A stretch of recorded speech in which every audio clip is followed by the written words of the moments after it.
Muraho neza mwese bakunzi ba Duhugurane-Ikinyarwanda. Dukomeje kubashimira uburyo mudahwema kudukurikira kandi tubashimira ndetse n'uburyo mukomeza gusangiza bagenzi banyu cyangwa se inshuti zanyu ibiganiro tuba twabagejejeho. Murakoze rwose kandi muragahorane amahoro mu buzima bwanyu, nicyo tubifuriza.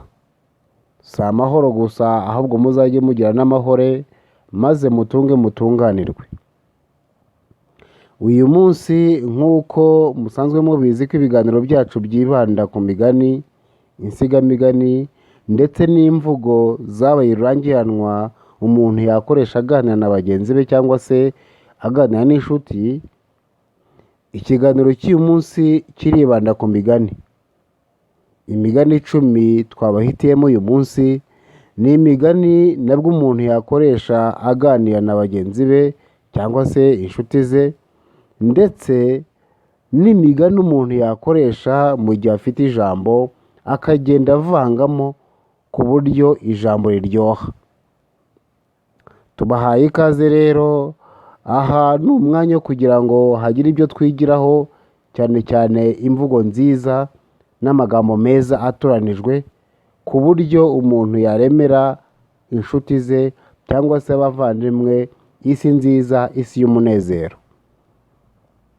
Tubahaye ikaze rero. Umugani wa mbere uragira uti: agahana imbwa ni agashirira. Tugendeye ku bisobanuro by'amagambo ijambo ku ijambo, ni uko ikintu cyahana imbwa ari igishirira. Hano bishatse kuvuga iki?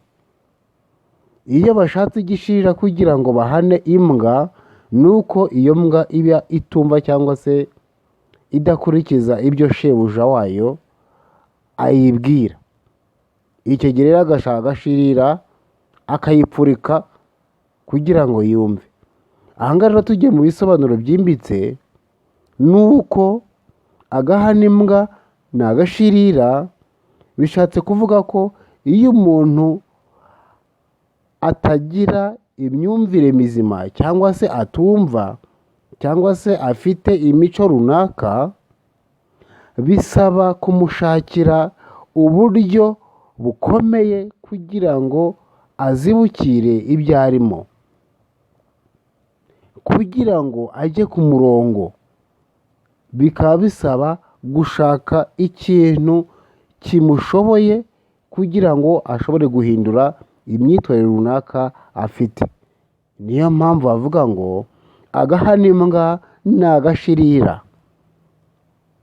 Umugani wa kabiri uragira uti: agahanga k'umugabo gahuma katavuze.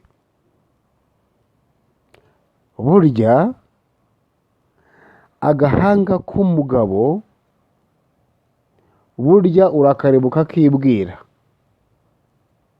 Aha ngaha bishatse kuvuga iki? Tugiye mu bisobanuro byimbitse, ni uko umugabo w'umunyembaraga cyangwa se ufite iki n'iki ashaka kugeraho, ibyo byose bigaragazwa n'ibikorwa bye, bigaragazwa n'imyitwarire ye, ntibigaragazwa n'amagambo. Rero ngo agahanga k'umugabo gahuma katavuze ntibisaba kuvuga, ahubwo ibikorwa bye, imyitwarire ye yose igaragaza uko ameze. Ni nk'ahandi mujya mwumva bavuga ngo kora ndebe iruta vuga numve. Umugani wa gatatu uragira uti: agahango gato karuta umugenderano. Agahango gato karuta umugenderano. Burya hano bishatse kuvuga ko n'iyo umuhango waba muto, uruta imihango myinshi runaka idafite ikivuze. Hano bishatse kuvuga ko iyo umuntu agukoreye iki n'iki ari inshuti, ariko ntabikore buri munsi, bigira agaciro kurusha ibyo wakorerwa n'umuntu utakwifuriza neza ariko akabikora buri munsi. Reka wenda mbivane mu mvugo ihishe, nuko iyo umuntu musanganywe muziranye neza cyangwa se muri inshuti cyangwa se umuntu ugufitiye akamaro, niyo yagusura cyangwa se mugahura rimwe, akugira inama iruta iyo abantu batakwifuriza icyiza, mwaba muhorana ariko bagahora bagushukashuka. Rero ngo agahango gato karuta umugenderano. Niyo wagira ikintu gito umuntu ariko yaguhaye kigufitiye inyungu, kigufitiye akamaro, kiruta ibyo wahabwa buri munsi ariko ntacyo bivuze. Umugani wa 4 uragira uti agahararo ntikabuza agahararuko. Agahararo ntikabuza agahararuko. Hano bishatse kuvuga ko iyo ikintu ari gishya, umuntu ahora agifata nk'igishya, bihora ari byiza. Ni ukuvuga ko hano burya ari uguharara ikintu icyo ari cyo cyose gishya. Wafata iki n'iki cyamara umunsi umwe cyangwa iminsi 2 ugafata ikindi, ugasanga urahora uharara. Rero ngo agahararo ntikabuza agahararuko. Ikintu cyose cyiza gishya gifatwa neza. Umugani wa 5 uragira uti agaharawe gahabwa agahari, agahararutswe kagahabwa agahini. Reka mbisubiremo, agaharawe gahabwa agahari, agahararutswe kagahabwa agahini. Bishatse kuvuga ko niba agaharawe gahabwa agahari, ka kandi gahararutswe kagahabwa agahini, bishatse kuvuga ko nta gahora gahanze. Nta gahora gahanze ngo n'imisozi iratenguka, niko bajya bavuga mu Kinyarwanda. Niba agaharutswe gahabwa agahini, nuko umuntu yimitse ikintu gishya abonye, cya kindi yari asanganywe agahita agitera ishoti, niba ariko nayivuga mu mvugo y'ubu ngubu.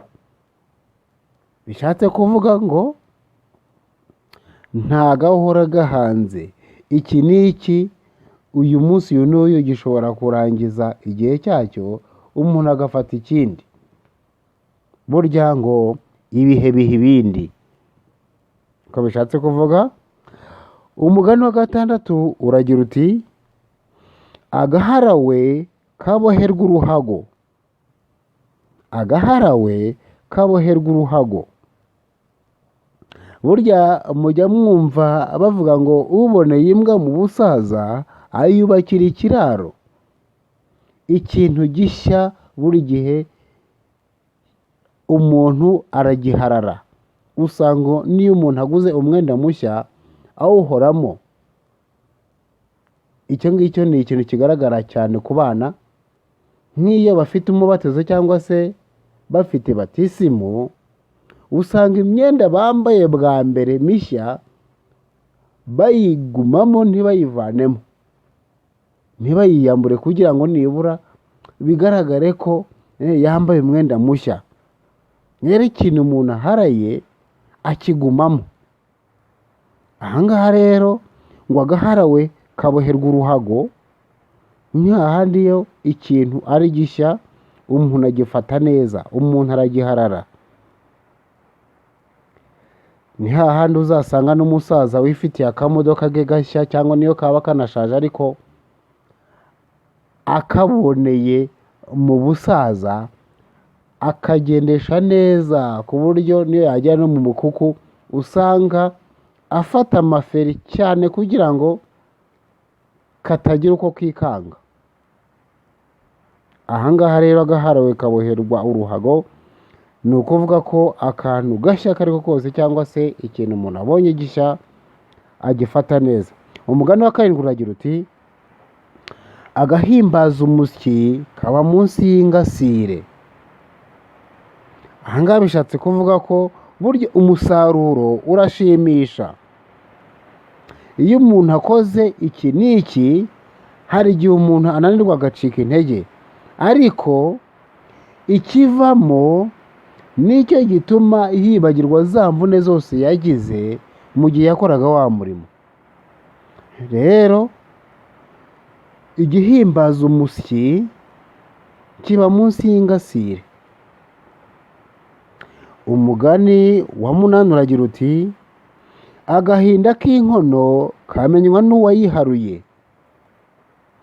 Burya akenshi na kenshi iyo umuntu agize atya akajya kureba iby'abandi ntabyitaho, usanga icyo umuntu afite cyangwa se uko umuntu ameze nta wundi ukunda kubyitaho uretse we wenyine. Ni hahandi muzumva bavuga ngo agahwa burya kari ku wundi karahandurika. Ugasanga umusonga wundi ntukubujije gusinzira, ugasanga urararutaka, abantu bose barakubwira ngo ihangane ihangane ihangane urakira, ariko burya umusonga umuntu uwumva n'uwufite n'uwuriho, ni wa murwayi wumva agahinda afite, yumva akababaro afite. Burya umubabaro ni uwa nyirawo. Rero ngo agahinda k'inkono kamenywa n'uwayiharuye. Uwaribagiye niwe ushobora kuguha amakuru nyayo, ariko burya iyo ikintu kitakuriho ntabwo wamenya kukibara cyangwa se ntiwamenya n'uburyo cyifashe. Umugani wa 9 uragira uti agahinga kabiye imbwa ntigashirira ubwejaguro. Ngo agahinga kabiye imbwa ntigashirira ubwejaguro. Burya ngo akabaye icwende ntikoga. Hari n'igihe muzajya mwumva bavuga ngo agati kamanitsweho imbwa ntikaburura ubwejaguro. Ni hahandi rero iyo umuntu yamenyereye iki n'iki cyangwa se ibi n'ibi, ya mico usanga ayifite aho ariho hose, ugasanga rero akabaye icwende koko ntikoga. Umugani wa nyuma ari wo wa 10 uragira uti agahuru gahinyuza inkumi. Agahuru gahinyuza inkumi. Uyu mugani ushatse gusobanura ko ibihe bihinyuza intwari. Iyo umuntu yitwaye atya, hari igihe agera mu bihe ibi n'ibi bikamuhinyuza uko yari ameze. Ugasanga rero ari ka kandi bavuze gakambye gategwa iminsi. Ni nayo mpamvu bajya bavuga ngo burya intwari ni iyapfuye. Burya ngo umuntu aba intwari ari uko yatashye, kuko burya ntawamenya, hari igihe yagira atya akitwara neza, ariko igihe kimwe ugasanga cya gihe kiramuhinyuje, yitwaye nabi. Hariho bishatse kuvuga ngo agahuru gahinyuza inkumi. Niba inkumi iri hirya y'agahuru, ibyo akwerayo uko yitwara ntabwo ariko yakwitwara ari mu bandi cyangwa se ari mu bantu hagaragara. Ahubwo mu mugani iyo winjiyemo neza, nuko ibihe byahinyuza umuntu uwo ari we wese bitewe n'uko yitwaye. Bishatse kuvuga ngo haba mu bihe byiza, haba mu bihe bibi, haba ahihishe cyangwa se haba ari ku karubanda, umuntu yakagombye kwitwara uko yitwara, akitwara neza. Aha ngaha rero agahuru gahinyuza inkumi. Murakoze cyane. Ni aha ngaha dusoreje ikiganiro twari twabateguriye uyu munsi kibanze ku migani. Nizere ko rwose mwayisobanukiwe. Hari umugani runaka mubashe kuba mutasobanukiwe neza mwatwandikira mu bitekerezo tukabasobanurira byimbitse kandi tukanaganira n'ibindi byisumbuyeho kugira ngo dushobore gukomeza kwitwararika amagambo dukoresha ndetse no kugira ngo dukomeze twunguke amagambo meza asobanutse twakoresha tuganira cyangwa se mu gihe dufite ijambo. Murakoze rero, mukomeze kugira amagara n'amagana nk'uko nkunda kubifuriza, kandi twifuje rwose ko mwazajya mutubwira ibyo mwifuza, yaba ari imigani cyangwa se insigamigani twabagezaho. Murakoze, murakarama. Mwari kumwe na Ntakirutimana Alexandre.